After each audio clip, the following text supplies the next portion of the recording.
الحمد لله الحمد لله رب العالمين والصلاة والسلام على رسوله الكريم وعلى آله وأصحابه أجمعين وعلى كل من تبعهم بإحسان إلى يوم الدين. أما بعد، قرآن کریم میں جو دعائیں وارد ہوئی ہیں اور ایک طرح سے ہمیں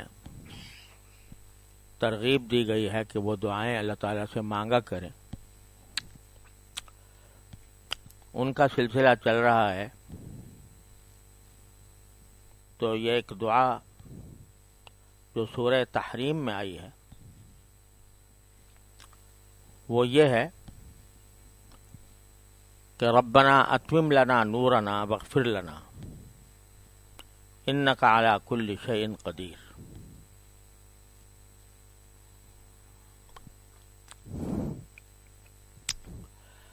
لفظی ترجمہ تو اس دعا کا یہ ہے کہ اے ہمارے پروردگار، ہمارے لیے ہمارا نور مکمل کر دیجیے اور ہماری مغفرت فرمائیے. انک علی کل شیء قدیر، یقیناً آپ ہر چیز پر قادر ہیں. لفظی معنی تو یہ ہے کہ یا اللہ ہمارا نور ہمارے لیے مکمل کر دیجیے.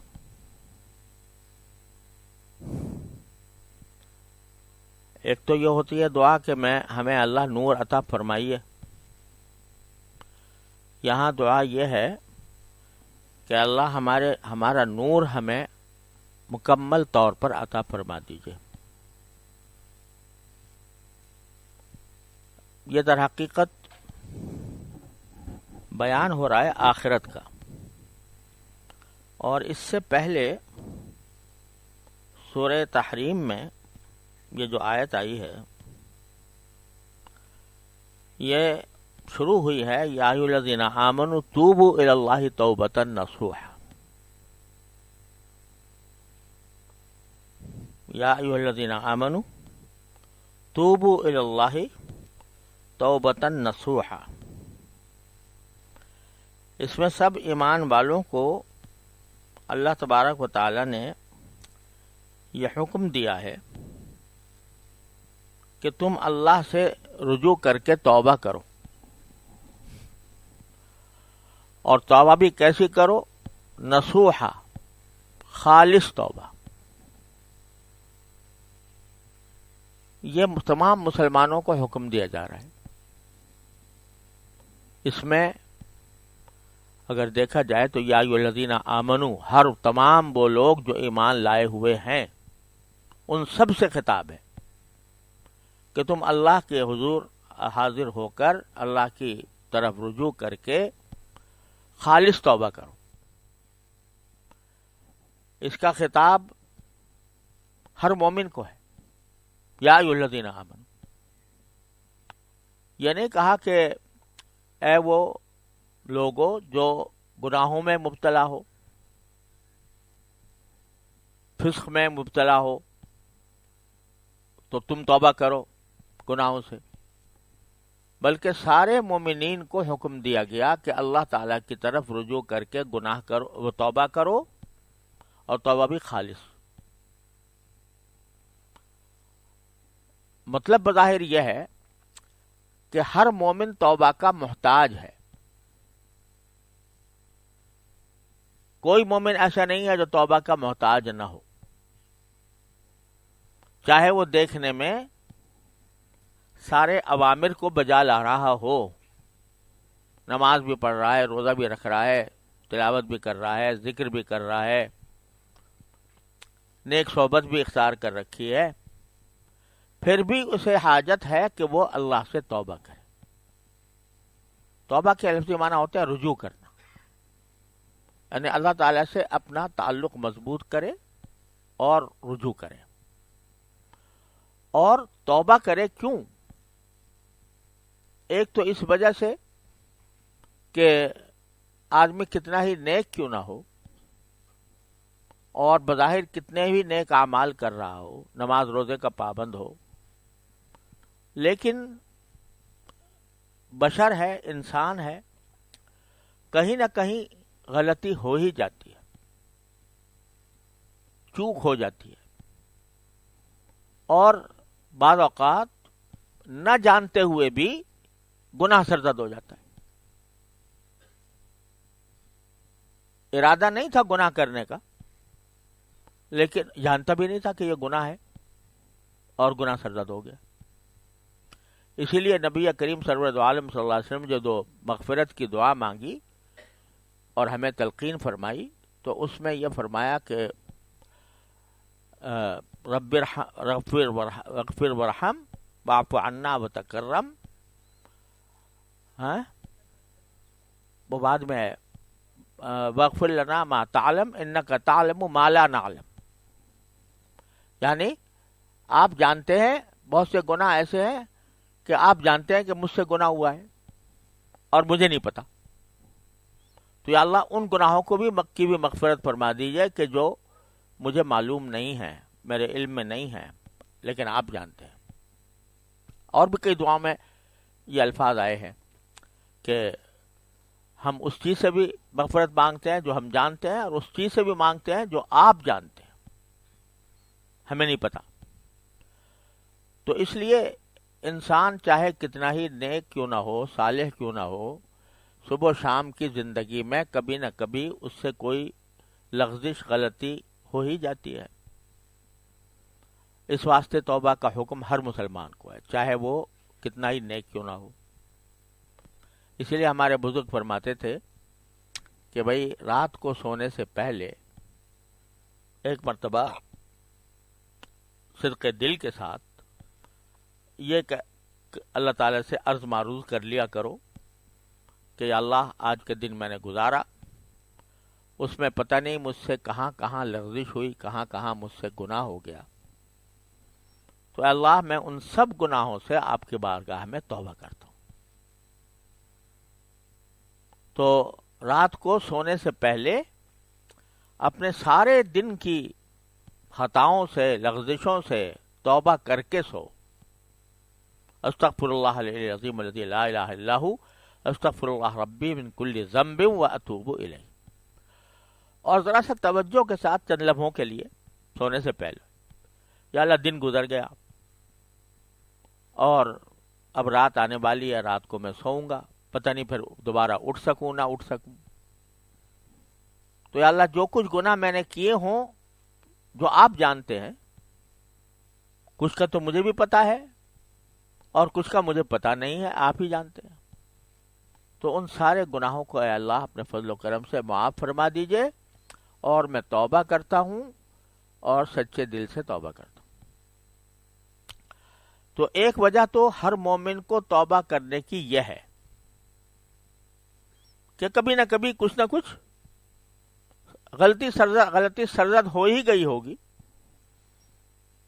جانتے بوجھتے یا انجانے میں، لہذا ہر مومن کو توبہ اپنا وظیفہ بنانا چاہیے، اپنا معمول بنانا چاہیے، روزانہ کا معمول کہ توبہ کرو۔ دوسری وجہ یہ ہے کہ چلو تسلیم کر لو کہ سارے دن ہم نے بس نیکی کی، گناہ نہیں کیا، نمازیں پڑھی، تلاوت کی، ذکر کیا، تسبیح کی، نیکی کرتے رہے، لیکن کیا کوئی نیکی ایسی ہے جو اللہ جل جلالہ کی عظمت شان کے مطابق ہو؟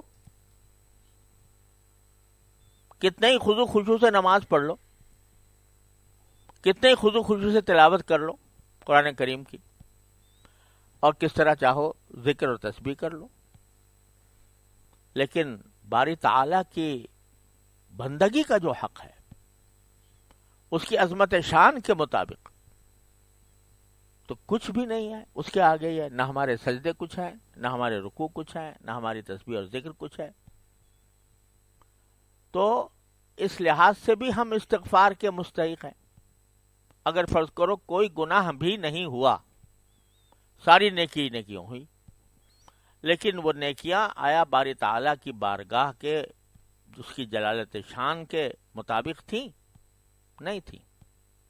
لہذا اس پر استغفار ہے کہ اللہ ہم کر نہیں سکے جو آپ کی عظمت شان کے مطابق ہے.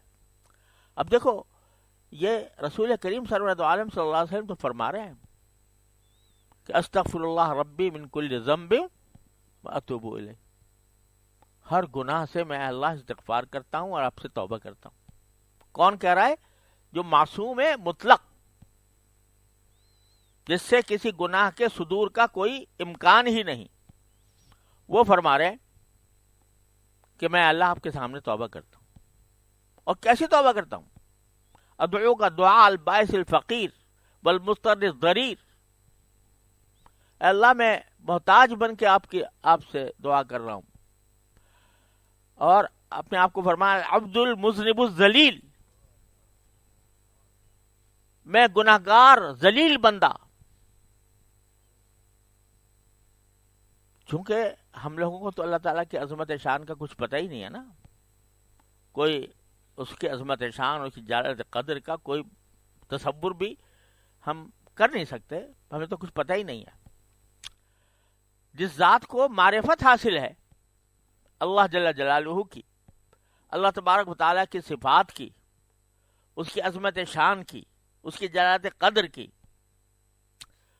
وہ جب اپنے آپ کو دیکھتا ہے، جبکہ سید الاولین والآخرین ہے، وہ جب اپنے آپ کو دیکھتا ہے تو اس عظمت شان کے سامنے کہتا ہے مذنب ذلیل، میں گناہگار، میں ذلیل بندہ. تو جتنی معرفت بڑھتی جاتی ہے اللہ جل جلالہ کی، اتنا ہی انسان اپنے آپ کو ناقص، در ناقص سمجھتا چلا جاتا ہے. میں کیا ہوں؟ کچھ بھی نہیں. اپنے آپ کی دماغ میں بڑائی کا تصور بھی نہیں آتا.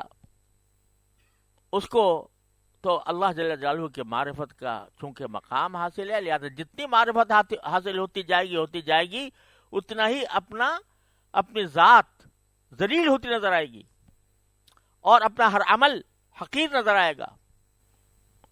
تو بزرگوں نے فرمایا کہ نبی کریم سرور عالم صلی اللہ علیہ وسلم کو چونکہ ہر آن درجات میں ترقی ہو رہی تھی، معرفت کے درجات میں ترقی ہو رہی ہے ہر آن. تو جب اگلے درجے پر پہنچتے ہیں معرفت کے، تو پچھلا درجہ بالکل ایسا لگتا ہے جیسے گناہ. تو پچھلا درجہ جب اس سے آگے پہنچتے ہیں تو اس سے پچھلا والا جو ہے وہ ایسا لگتا ہے کہ جیسے بہت ہی کمتر جگہ تھی جہاں پر میں تھا. تو اس لیے وہ یہ ویسے ہی مذاق میں نہیں کہہ رہے، یہ محض ہمیں بہکانے کے لیے اعوذ باللہ نہیں کہہ رہے کہ عبد المذنب الذلیل، میں اپنے آپ کو گناہگار سمجھتا ہوں، ذلیل سمجھتا ہوں. ایک طرف یہ ہے انا سید ولد آدم ولا فخر، میں آدم کے اولاد میں سب کا سردار ہوں. اور یہ بات فخر کی وجہ سے نہیں کہہ رہا، حقیقت بیان کرنے کے لیے کہہ رہا ہوں. سارے آدم کی اولاد میں سب کا سردار ہوں میں. اور جب اللہ کی بارگاہ میں پہنچتے ہیں انا عبد المذنب الذلیل، میں گناہگار ہوں، میں ذلیل ہوں. تو وہ حقیقت کا بیان ہے ہمارے لحاظ سے کہ سارے کائنات میں انسان جتنے انسان پیدا ہوئے ہیں یا ہوں گے آئندہ، سب کی سرداری اللہ تعالی نے نبی کریم صلی اللہ علیہ وسلم کو عطا فرمائی. وہ ایک حقیقت کا بیان ہے. لیکن جب باری تعالیٰ کی بارگاہ میں پہنچتے ہیں، اس کے سامنے سجدے میں گرتے ہیں، اس کی عظمت شان کا تصور فرماتے ہیں، تو العبد المذنب الذلیل یہ فرماتے ہیں. تو اس واسطے عبادت کا حق تو کبھی کوئی ادا کر ہی نہیں سکتا. یہ تو جو کچھ بھی ہم کرتے ہیں نا، یہ علامتی چیزیں ہیں، یہ ٹوکن ہے. یعنی جو ہے جیسے کسی کو اگر بڑا آدمی ہو، بھائی سے عزت والا آدمی ہو، اس کو کوئی اگر اس کی کسی خدمت کا صلہ دیا جائے تو کہتے ہیں بھئی یہ اس کو اعزازیہ دیا جا رہا ہے. سمجھے نا؟ اعزازیہ کیا ہوتا ہے کہ ایک علامتی کچھ تھوڑی بہت، وہ کہتے ہیں جی آپ کی خدمت کا صحیح حق تو میں ادا کر نہیں سکتا، علامتی طور پر یہ آپ کو ہدیہ پیش کر رہا ہوں. تو اللہ تبارک و تعالیٰ کی عبادت کا حق تو کوئی ادا کر ہی نہیں سکتا. جو کچھ بھی بن پڑتا ہے وہ ایک علامتی چیز ہوتی ہے، ٹوکن. اللہ تعالیٰ کہہ رہے چلو تمہارا ٹوکن بھی مقبول، تمہاری علامتی تم کہاں کرو گے ہماری عبادت؟ تمہارے بس میں ہے ہماری عبادت کا حق ادا کرنا، لہٰذا اللہ تمہاری نمازیں بھی چلو قبول کر لیتے ہیں، تمہارے روزے بھی قبول کر لیتے ہیں، تمہاری تسبیح بھی قبول کر لیتے ہیں. تو علامتی چیز ہے. تو بندہ جب کر نہیں سکتا تو پھر چارہ کار کیا ہے کہ اسی کی طرف رجوع کر کے آدمی استغفار کرے، توبہ کرے. توبہ کرو، یا ایھا الذین آمنوا توبوا الی اللہ. اور توبۃ نصوحا، توبہ بھی کیسی کرو؟ خالص. نصوح کے معنی ہوتے ہیں ملاوٹ سے پاک، یعنی اس توبہ میں کوئی ریاکاری کی ملاوٹ نہ ہو، نفاق کی ملاوٹ نہ ہو، کہ زبان پہ تو توبہ ہے اور دل میں الیاذ باللہ ارادہ ہے کہ بھئی پھر کروں گا یہی کام. تو زبان سے بے شک توبہ کر لی لیکن وہ خالص نہ ہوئی. تو خالص وہ ہے کہ جس میں عزم بھی ہو. 3 چیزیں بتائی جاتی ہیں نا، ایک تو پچھلے کیے پر ندامت، شرمندگی، دوسرے فوری طور سے اس گناہ کو چھوڑ دینا، اور تیسرے آئندہ کے لیے نہ کرنے کا عزم کرنا. یہ 3 باتیں ہیں.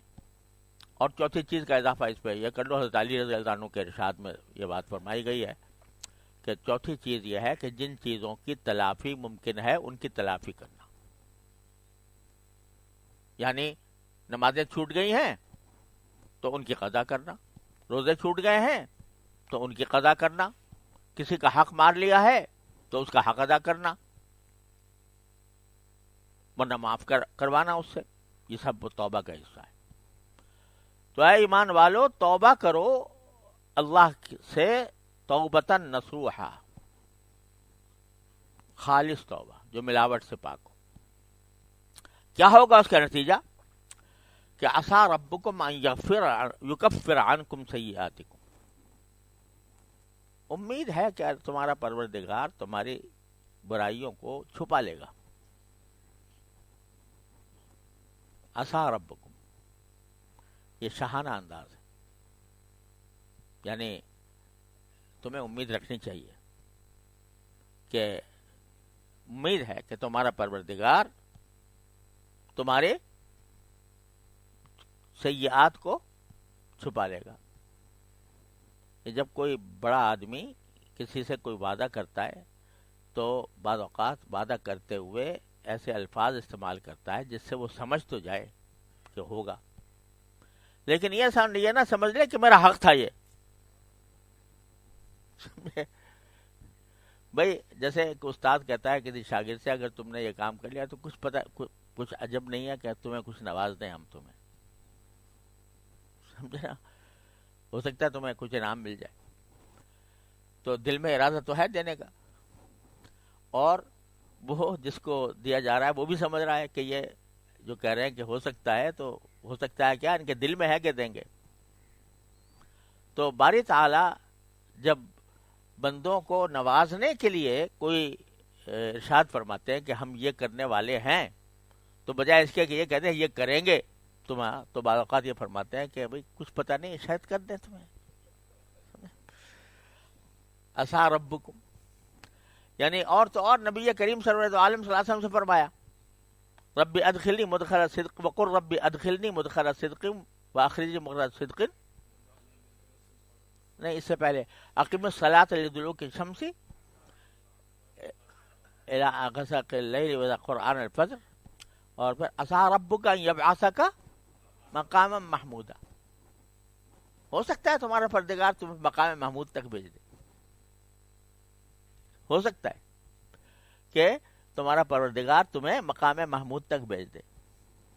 اب مقام محمود پر تو بھیجنا ہے رسول کریم صلی اللہ علیہ وسلم کو، لیکن یہ شاہانہ انداز ہے اور مشفقانہ انداز ہے اور ایسا انداز ہے کہ جو دلوں میں امید پیدا کرے، لیکن یہ نہ سمجھے آدمی کہ یہ میرا حق تھا جو مجھے دیں گے۔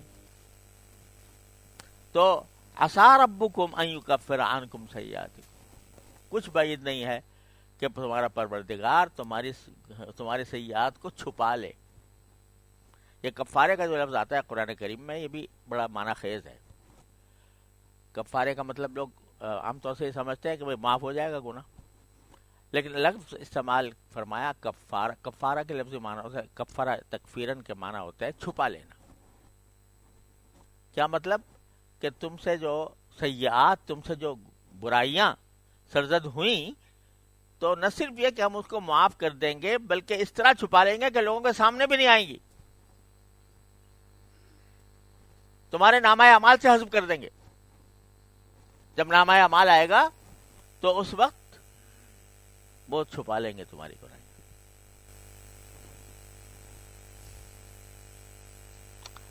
تو رحمت دیکھو، رحمت کہ صرف یہ نہیں کہ بخش دیا بلکہ چھپا ہی لیا۔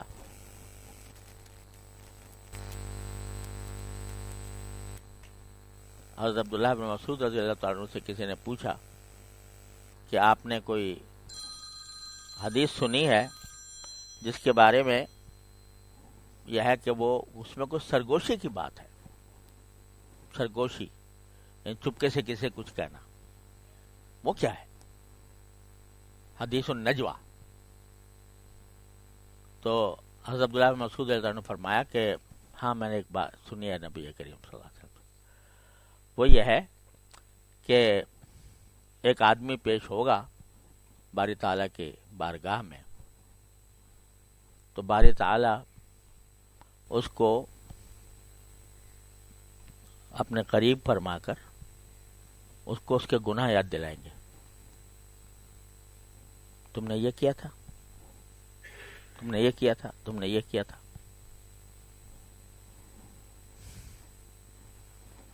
تو وہ ہر بات کا اقرار کرے گا کہ جی حضرت کیا تھا۔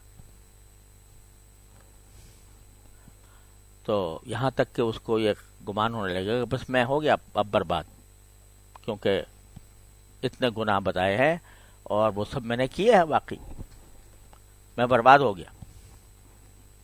تو باری تعالیٰ حدیث کے الفاظ یہ ہیں کہ باری تعالیٰ اپنا پہلو اس کے اوپر رکھیں گے، یضع کنفہ علیہ، پروردگار اپنا پہلو کیا کما یلیق بشانی، کیا پہلو ہوگا وہی جانے، سمجھے؟ جیسے کسی بچے کو پہلو میں رکھ کے اور اس سے کچھ بات کی جاتی ہے چپکے سے، تو پہلو رکھیں گے اور چپکے سے کہیں گے کہ یہ سارے گناہ جو تو نے کیے، دنیا میں میں نے تیرا پردہ رکھا، دنیا میں میں نے تیرا پردہ رکھا اور آج وہ سب معاف کرتا ہوں۔ تو نجوہ یعنی سرگوشی والی حدیث یہ ہے، عبداللہ بن مسعود فرماتے ہیں یہ حدیث ہے، میں نے سنی ہے سرگوشی کی، کہ اللہ تعالیٰ اس طرح سرگوشی فرمائیں گے۔ تو اللہ تعالیٰ کی رحمت یہ ہوتی ہے ان لوگوں کے ساتھ کہ جو چاہے گناہ میں مبتلا ہو گئے لیکن نادم رہے، شرمسار رہے، توبہ کرتے رہے، استغفار کرتے رہے، تو ان کے ساتھ یہ اللہ تعالیٰ کی رحمت ان کو اس طرح ڈھانپ لیتی ہے، اس طرح ان سے سرگوشی کرتی ہے۔ تو عسیٰ ربکم ان یکفر عنکم سیئاتکم، ہو سکتا ہے کہ تمہارا پروردگار تمہاری خطاؤں کو چھپا لے، وَيُدْخِلَكُمْ جَنَّاتٍ تَجْرِي مِن تَحْتِهَا الْأَنْهَارُ، اور تمہیں ایسے جنتوں میں داخل کر دے جن کے نیچے دریا بہتے ہوں گے۔ اب یہ جگہ جگہ قرآن کہتا ہے ایسی جنتیں جن کے نیچے دریا بہتے ہیں، ایسی جنتیں جن کے دریا بہتے ہیں۔ ہماری ذرا سا تصور کا ایک تھوڑی سی جھلک دکھانے کے لیے کہہ دیتے ہیں کہ ہم ذرا دنیا کے اندر دیکھتے ہیں، اگر کوئی ایسا باغ ہو اور زرخیز علاقہ ہو اور نیچے سے دریا بہہ رہا ہو، وہاں پر ہمارا مکان ہو اور میں وہاں پر کیا منظر دیکھوں گا، تو ایک ہلکی سی جھلک دکھا دیتے. جانتے تو کوئی بھی نہیں کہ کیا چیز ہے وہ اور اس کی حقیقت کیا ہے. ما خطر علی قلب بشر، انسان کے دل پر باہمہ بھی نہیں گزرا ان نعمتوں کا جو وہاں ملنے والی ہے. لیکن ایک جھلک دکھانے کے لیے باری تعالیٰ فرماتے ہیں کہ ایسی جنتوں میں جن کے نیچے دریا بہتے ہوں گے. یوم لا یخزی اللہ النبی والذین آمنوا معہ، یہ وہ دن ہوگا کہ جس میں اللہ تبارک و تعالیٰ اپنے نبی کو اور ان کے ساتھ جو لوگ ایمان لائے تھے ان کو رسوا نہیں کرے گا. یوم لا یخزی اللہ النبی والذین آمنوا معہ، اس دن جس دن کے اللہ تبارک و تعالیٰ رسوا نہیں کرے گا نبی کو اور ان لوگوں کو جو اس کے ساتھ ایمان لائے تھے.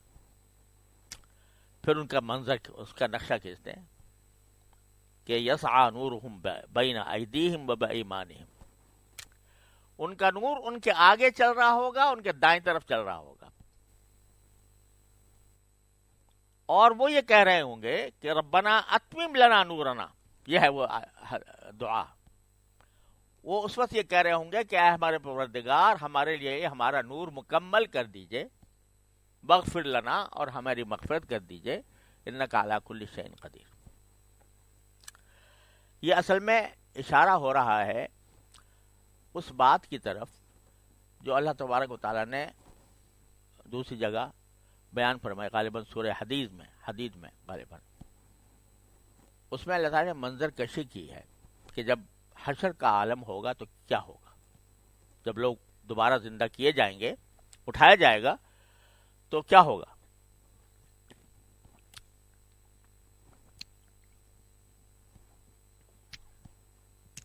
قرآن و حدیث سے جو بات سمجھ میں آتی ہے، تمام آیات اور حدیث کو مد نظر رکھتے ہوئے، وہ کچھ واقعات کی ترتیب یوں نظر آتی ہے کہ جب مردوں کو زندہ کیا جائے گا تو شروع میں سب لوگ جو ہیں اپنے اپنے قبروں سے زندہ ہو کر اٹھیں گے اور کہیں گے یا ویلنا من بعثنا من مرقدنا. ارے بھائی یہ کیا ہو گیا کہ کس نے ہمیں اس اپنے سونے کی جگہ سے یعنی مرقد سے ہمیں اٹھا دیا. تو پھر کوئی آواز آئے گی، کوئی کہے گا ھذا ما وعد ھذا ما وعد الرحمن وصدق المرسلون. ارے یہ وہی بات ہے جس کا وعدہ کیا گیا تھا ہم سے، اور جن پیغمبروں نے یہ بات ہم تک پہنچائی تھی انہوں نے سچ کہا تھا کہ ہم دوبارہ زندہ ہوں گے. تو شروع میں جب زندہ ہوں گے سب اکٹھے، تو دوسری جگہ قرآن نے فرمایا کانہم جراد منتشر، اس طرح پھیلے ہوں گے جیسے ٹڈی دل ہوتا ہے، وہ منتشر، کوئی ادھر کوئی ادھر.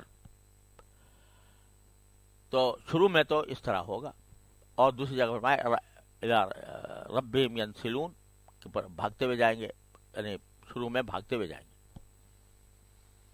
آگے ایک منظر ایسا آ جائے گا کہ اچانک تاریکی چھا جائے گی، بالکل ظلمت، اندھیرا، ہاتھ کو ہاتھ سجا نہیں دے رہا ہوگا. ایسی یہ اندھیرا چھا جائے گا تمام انسانوں پر، چاہے مسلمان ہو چاہے غیر مسلم ہو، سب پر اندھیرا.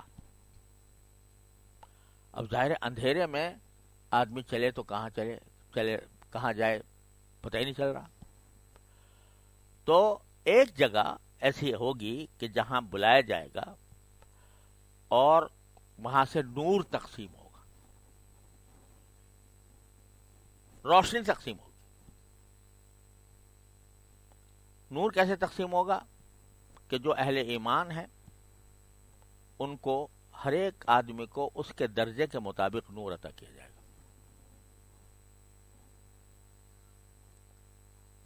اب ہم اور آپ اس صورتحال کا تصور اس وقت کرنا ہمارے لیے مشکل ہے کہ ایک طرف گھٹا ٹوپ اندھیرا ہے اور اس میں سب اس اندھیرے میں ہے.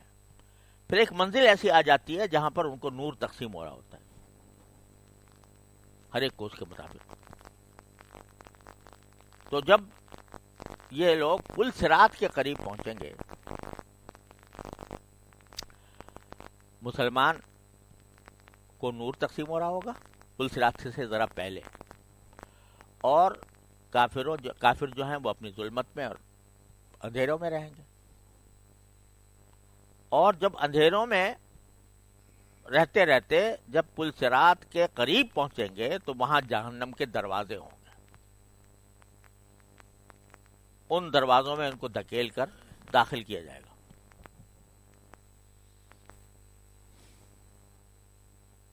وہ تو پل صراط سے گزرنے کی بھی نوبت نہیں آئے گی ان کو. قریب پہنچیں گے اور جہنم کے دروازے کھلیں گے اور پھر وہ ان کو اس میں جھونک دیا جائے گا. اللہ تعالیٰ حفاظت فرمائے. جو خالص کافر تھے، جن کے دلوں میں ایمان بالکل نہیں تھا، تو اسی اندھیرے سے گزرتے ہوئے جہنم میں جا پڑیں گے. وہ جو قرآن شریف میں یہ جو بعض اوقات خیال ہوتا ہے کہ قرآن شریف میں آیا ہے کہ الی جہنم زمرا، لوگ جو ہے جو مختلف ٹولیوں کی شکل میں جہنم پہ جائیں گے. حتی اذا جاؤہا فتحت ابوابہا، جب پہنچ جائیں گے تو دروازے کھول دیے جائیں گے جہنم کے. تو جہنم کے دروازے وہاں ہوں گے. اور جو مومن ہوں گے، چاہے مومن خالص ہوں چاہے منافقین ہوں، جو زبان سے بے شک کہتے تھے اسلام لائے ہیں لیکن دل میں ایمان نہیں تھا، وہ بھی اس میں شامل ہے. ان کو لے جایا جائے گا پل صراط سے گزارا جائے گا. جب پل صراط پر قدم رکھیں گے تو اس وقت تو ان سب کو تھوڑا تھوڑا روشنی ملی ہوئی ہوگی، ہر ایک کو اس کے اعمال کے بقدر. منافقین کو بھی ملی ہوگی. لیکن جب مسلمان مومن صاحب ایمان اس روشنی میں پل صراط کے اوپر سے گزریں گے تو اس وقت کیا ہوگا کہ وہ جو منافقین کو جو روشنی دی گئی تھی وہ بند ہو جائے گی، وہ روشنی ختم ہو جائے گی. منافقین کو جو دی گئی تھی شروع میں، کیونکہ اس لیے دی گئی تھی کہ نام سے اپنے آپ کو مسلمان کہتے تھے، اس واسطے ان کو دی گئی تھی. لیکن جب انہوں نے آگے بڑھنا شروع کیا پل صراط کی طرف، روشنی ختم ہو گئی. اب مومن جب آگے روشنی میں جا رہے ہیں، ان کے آگے بھی روشنی، ان کے دائیں بھی روشنی. یسعی نورہم بایدیہم بایمانہم. تو کیا ہوگا جب وہ دیکھیں گے کہ جی کچھ لوگ پیچھے آ رہے تھے ہمارے ساتھ روشنی میں اور ان کی روشنی ختم کر دی گئی، تو یہ دعا کریں گے ربنا اتمم لنا نورنا. یا اللہ کہیں ایسا نہ ہو جس طرح ان کی روشنی ختم کر دی گئی تو ہماری بھی ختم کر ہو جائے، لہذا ہمارے لیے نور کو پورا کر دیجیے گا. کیا مانا کہ نور کو ایسا پورا کر دیجیے گا کہ میں پورا پل صراط عبور کر جاؤں اس میں، اس نور کے ساتھ. ایسا نہ ہو جیسا ان منافقین کے ساتھ ہوا تھا. تو یہ دعا کریں گے ربنا اتمم لنا نورنا بغفر لنا.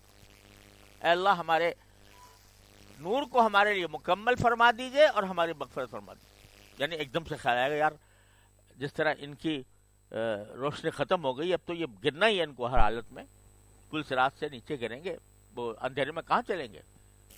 لہذا دعا کریں گے یا اللہ ہمیں معاف کر دے، اگر ہم سے جو کہیں ہمارے گناہوں کی وجہ سے کہیں ایسا نہ ہو جو ان کے ساتھ ہوا کہ ان کی روشنی ختم ہو گئی، تو اے اللہ اتمم لنا نورنا، اے اللہ ہمارے نور کو مکمل کر دیجیے، یعنی آخر تک وہ برقرار رہے وہ نور. اس لیے اتمم آیا ہے، یعنی کہا کہ اللہ نور دے دیجیے بلکہ ہمارے نور کو مکمل کر دیجیے. اس وقت منافقین جو ہیں وہ سورہ حدید میں ہے وہ آواز دیں گے مسلمانوں کو. کیا ہے بھائی؟ انظرنا نقتبس من نورکم، انظرنا ویقول المنافقون والمنافقات للذین آمنوا انظرونا نقتبس من نورکم. تو منافقین آواز دے کے کہیں گے مسلمانوں سے کہ ارے بھائی ذرا ہمارا بھی خیال کر لو، انظرونا نقتبس من نورکم، ہم تمہارے نور میں سے کچھ تھوڑا سا حصہ ہمیں بھی دے دو.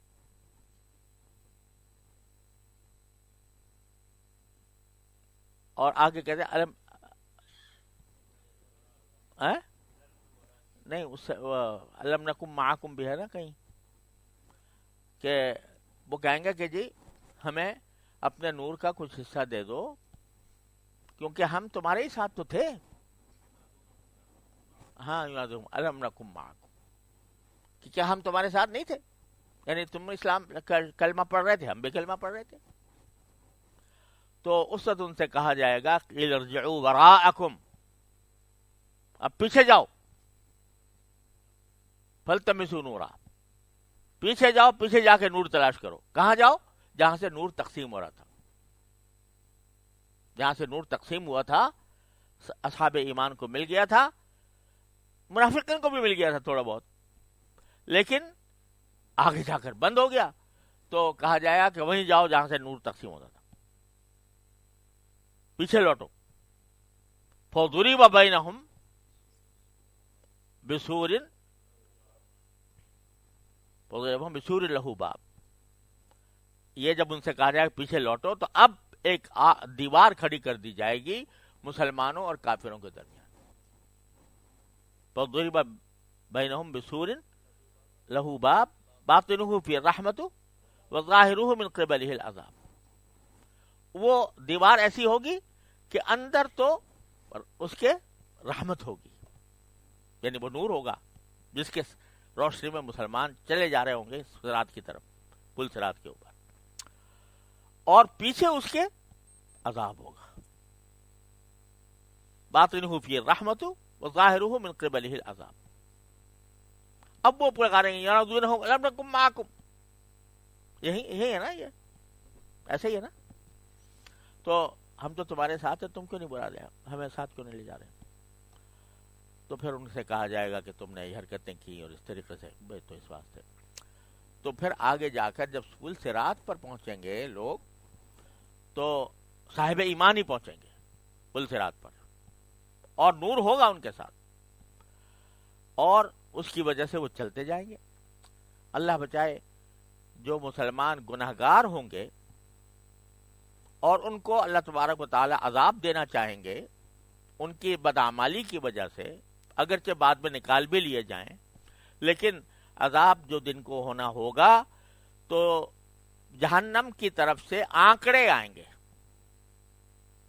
آنکڑے آ کر ایک آدمی کو پکڑ کے جھونک دیں گے جہنم میں.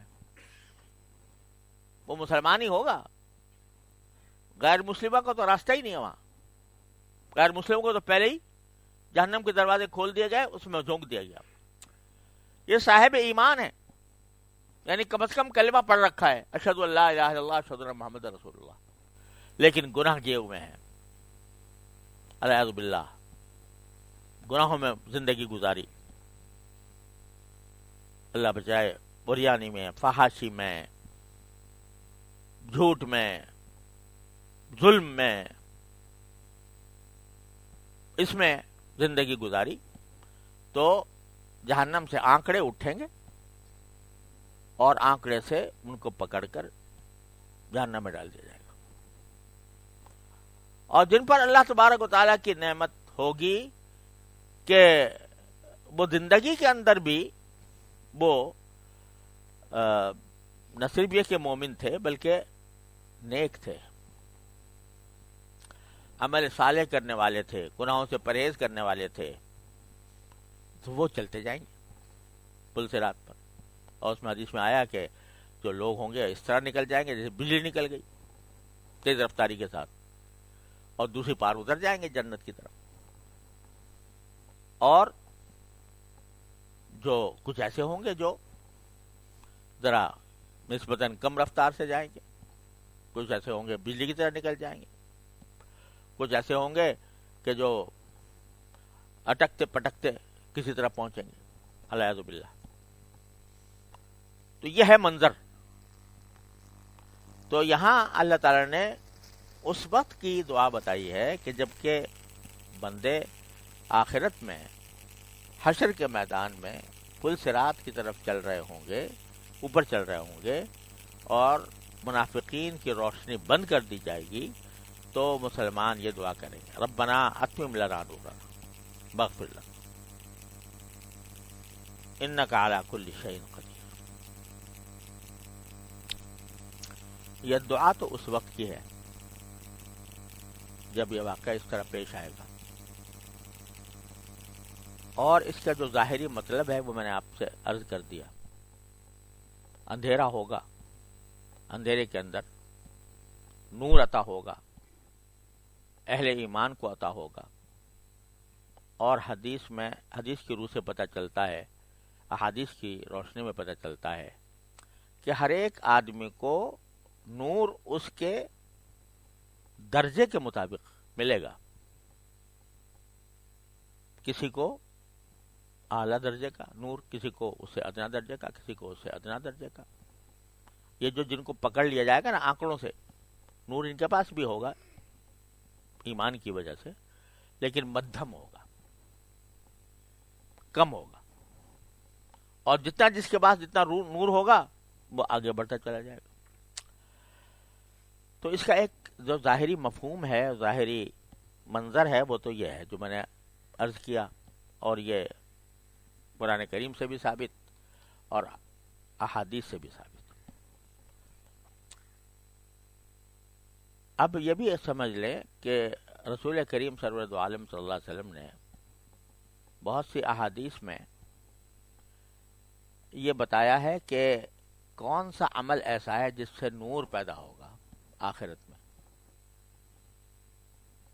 انہوں نے بتایا درجے کے حساب سے ہوگا، تو کس عمل سے کتنا نور حاصل ہوگا۔ اب حدیث میں الفاظ آتے ہیں، بشر المشائین فی الظلم بالنور التام یوم القیامہ، ہے نا، کہ وہ لوگ جو اندھیریوں میں چلتے ہیں نماز کے لیے،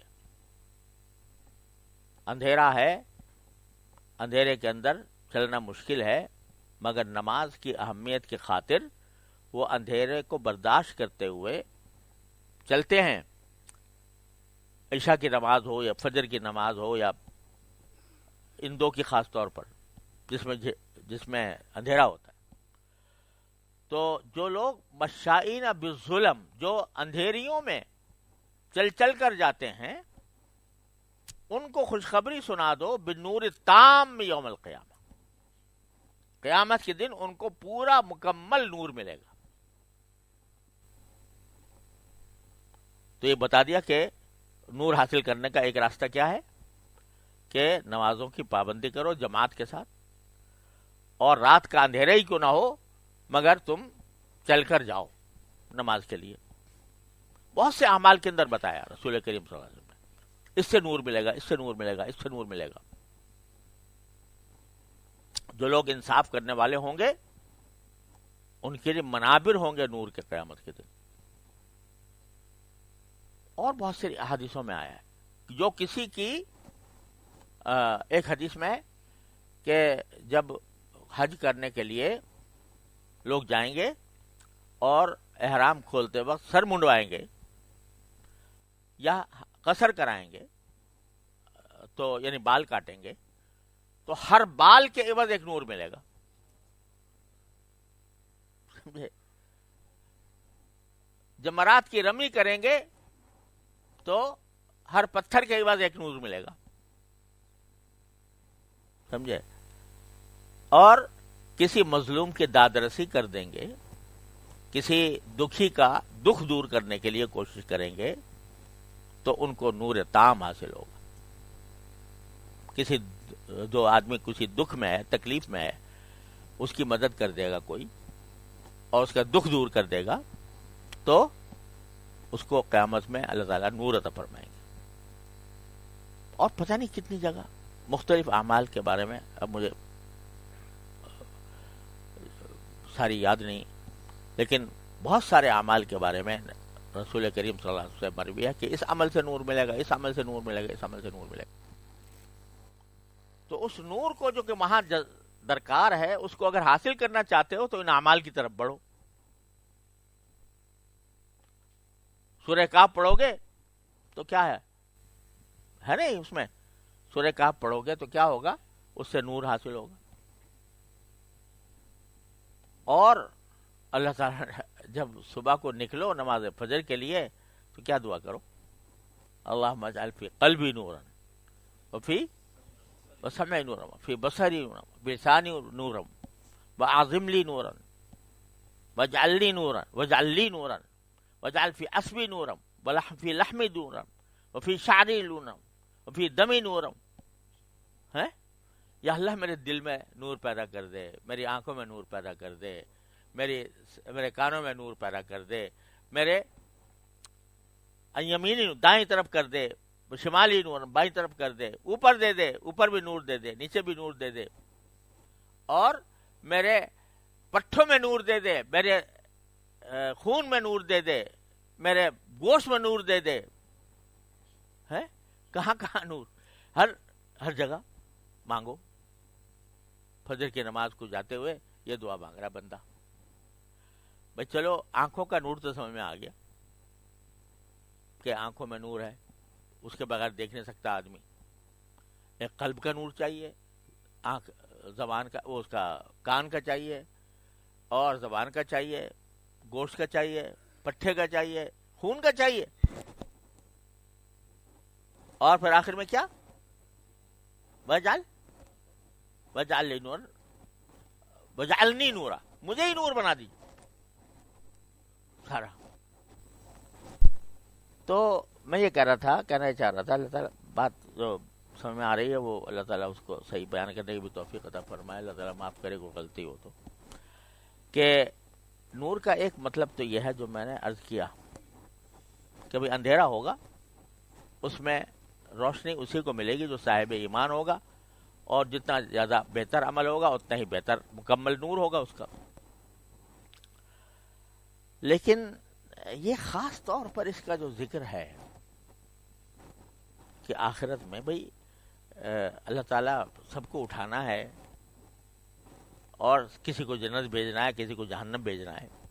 کیا ضرورت ہے اس مسئلے کی کہ بھئی پہلے ان کو اندھیرے میں رکھیں، پھر کسی کو نور دیں، کسی کو نہ دیں. بھئی اگر جہنم جنت میں ہی بھیجنا ہے نا تو بس سب کو جو ریبڑ کی طرح ہانک کے اس کو جہنم والوں کو جہنم میں ڈال دیں، جنت والوں کو جنت میں ڈال دیں. یہ نور اور ظلمت کا کیا قصہ ہے کہ پہلے اندھیرا پھر نور، پھر اندھیرا پھر نور، اور کسی کا نور ایسا اچھا اعلیٰ درجے کا، کسی کا کم درجے کا. یہ کیا مسئلہ ہے؟ تو اور پھر مانگ رہے ہیں، دنیا بھی مانگ رہے ہیں کہ یہاں بھی نور دے دے، وہاں بھی نور دے دے.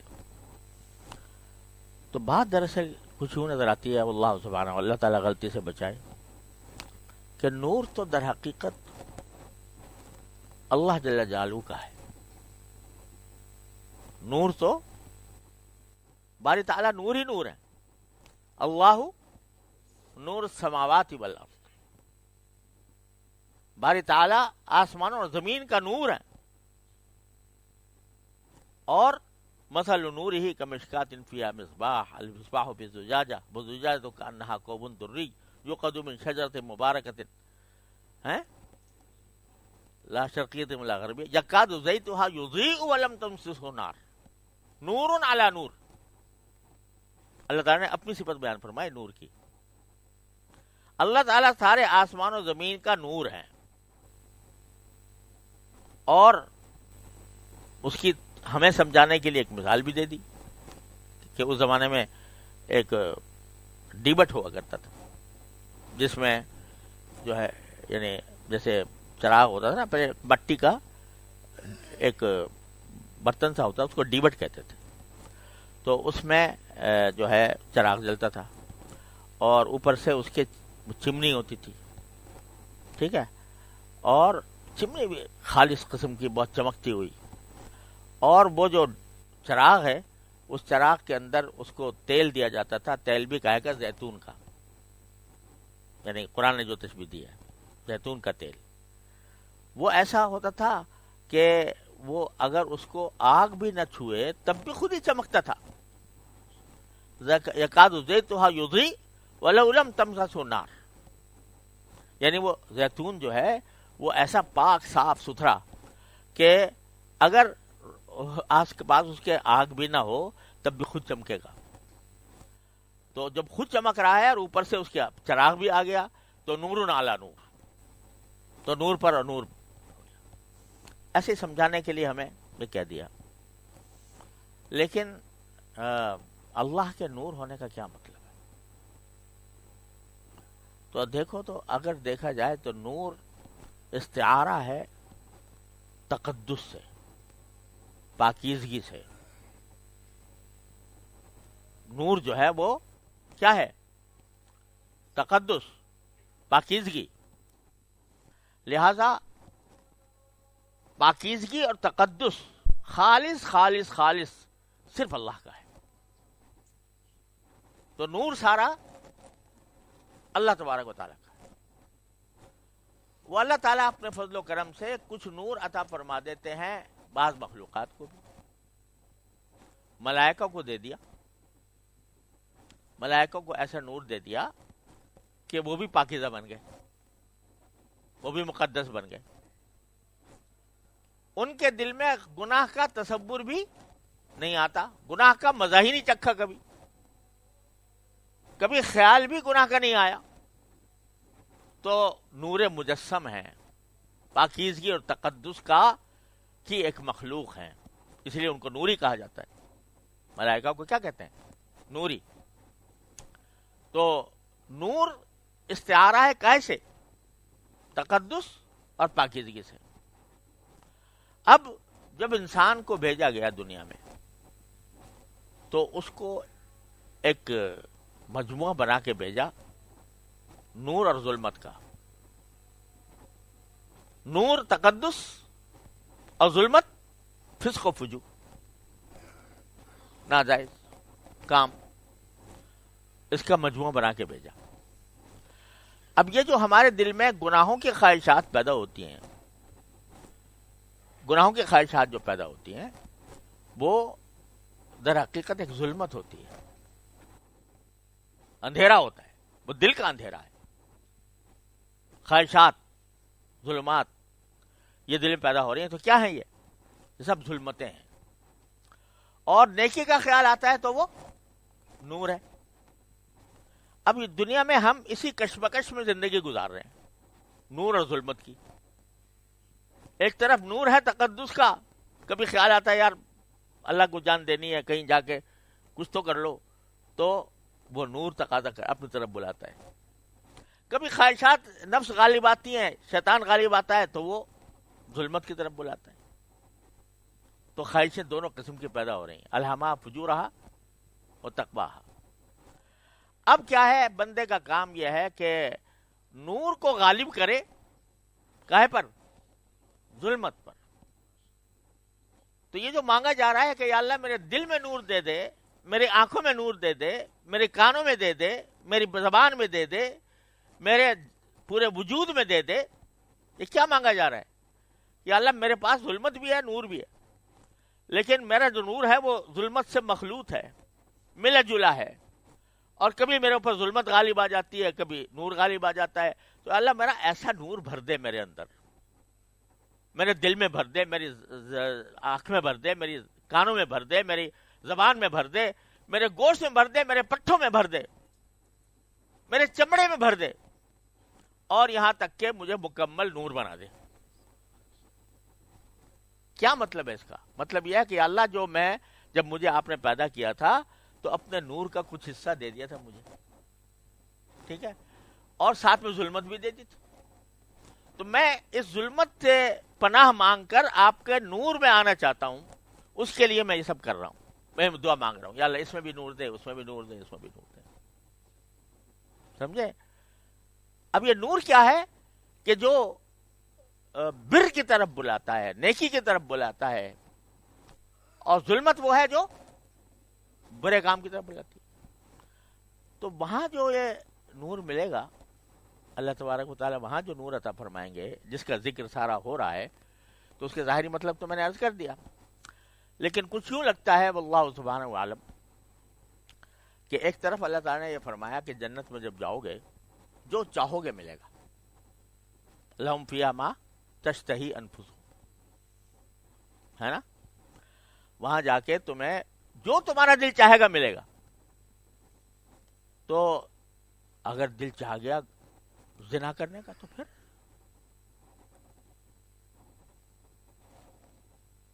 اگر دل چاہ گیا جو ہے معاذ اللہ کفر کرنے کا تو پھر ملے گا بھائی. تو یہ کیا کہا جا رہا ہے کہ جو چاہے گا وہ جو چاہو گے ملے گا. ما تشتہی انفسکم، جو تمہارے دل میں خواہش ہوگی سب دی جائے گی. تو اگر وہاں جا کے بھی یہ جو ہے اس کی خواہشات برقرار رہیں گناہوں کی، دل چاہ رہا ہے اس کو مار دوں، میں قتل کر دوں، ملے گا؟ قتل کرنے کی اجازت ملے گی؟ دل چاہ رہا ہے کہ جھوٹ بولوں، ملے گی اجازت جھوٹ بولنے کی؟ تو جب وہاں ہم اسی طرح اٹھ کے چلے جائیں گے اسی حالت میں جس حالت میں اب ہیں، تو ہمارے اندر تو خواہشات غلط سلط بھی پیدا ہوتی ہے کہ نہیں؟ اور اللہ تعالیٰ فرما رہا ہے جو تمہارے دل میں آئے گا ملے گا. تو ہمیں اس جنت میں داخل ہونے سے پہلے ایک ایسا نور چاہیے کہ جو ہماری خواہشات کو صحیح رخ پہ ڈال دے.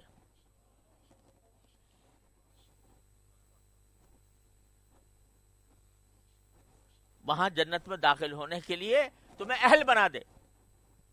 اہل کیا بنا دے؟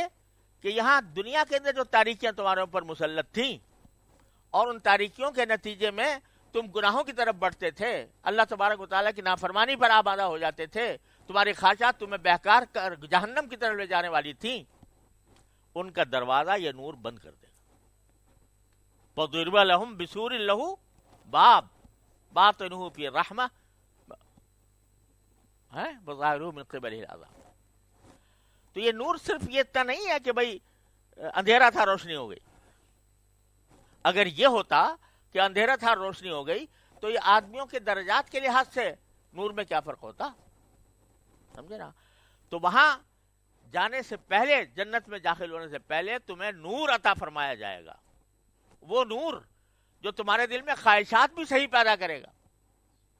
ہم نے تو وعدہ کر رکھا ہے جو چاہو گے مانگو گے دیا جائے گا، لیکن جا کے اگر تم الٹی سیدھی چیزیں مانگنے لگے پھر تو اس لیے ہم تمہیں نور عطا کریں گے. اس نور کے ساتھ جب داخل ہوگے تو لا لغب فیہا ولا تأثیم، تو وہاں جا کے نہ تو کوئی لغبات کا دل میں خواہش پیدا ہوگی نہ گناہ کی خواہش پیدا ہوگی. یہ نور جو دیا جا رہا ہے جانے سے پہلے وہ اس لیے دیا جا رہا ہے ربنا اتمم لنا نورنا، اے ہمارے پر یسعى نورہم بین ایدیہم بین ایمانہم، کہ نور ان کے ساتھ ساتھ چل رہا ہوگا، دائیں بھی اور سامنے بھی. بائیں کا یہاں ذکر نہیں کیا اللہ میں نے، آگے چل رہا ہوگا اور دائیں طرف چل رہا ہوگا. بھائی بائیں طرف کیا ہوگا؟ تو اب بائیں طرف کا ذکر اللہ ہی جانے کیوں نہیں کیا، لیکن بظاہر اس لیے کہ جو اصحاب الیمین ہوں گے، دائیں ہاتھ میں جن کو اعمال نامہ دیا جانے والا ہوگا، تو ان کا نور جو ہے نور بھی دائیں طرف ہوگا یا سامنے ہوگا. جو جن کو اعمال نامہ یا تو بائیں ہاتھ میں دیا جائے گا یا پشت سے دیا جائے گا، دو مذکور ہے نا قرآن کریم میں، وَمَّا مَنْ أُوتِيَ كِتَابَهُ وَرَاءَ ظَهْرِهِ فَسَوْفَ يَدْعُو ثُبُورًا وَيَصْلَىٰ سَعِيرًا، جس کا اعمال نامہ پشت کی طرف سے دیا جائے گا. اور اصحاب الشمال ما اصحاب الشمال، بائیں ہاتھ سے جن کو نامہ دیا جائے گا وہ اور لوگ ہوں گے. تو اللہ تعالیٰ نے بائیں کا ذکر ہی نہیں کیا. نور آگے ہوگا اور دائیں ہوگا, اور بائیں کو کی طرف دھیان ہی نہیں, پتہ نہیں کیا ہو رہا ہوگا بائیں طرف. تو اور وہ اس وقت یہ کہیں گے کہ ربنا اتمم لنا نورنا, یا اللہ ہم جنت کی طرف جا رہے ہیں تو ہمارا نور ہمیں مکمل عطا فرما دیجیے. بیچ میں یہ جیسے منافقین کا چھن گیا تھا, اس میں ہم داخل نہ ہو, پورا ہو جائے. جب پورا ہو جائے گا, نور مکمل ہو جائے گا, تو پھر جب داخل ہوگا انسان, وہ نور مجسم ہوگا. کیا مانا؟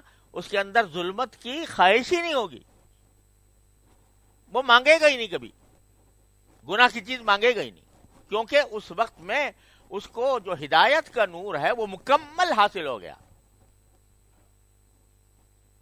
لہذا کوئی جا کے الٹی سیدھی چیزیں نہیں مانگے گا وہاں پر کہ مجھے دل چاہ رہا ہے زنا کرنے کو, الیاذ باللہ, یا مجھے دل چاہ رہا ہے کہ میں دوسرے کو قتل کر دوں, دوسرے کو مار دوں.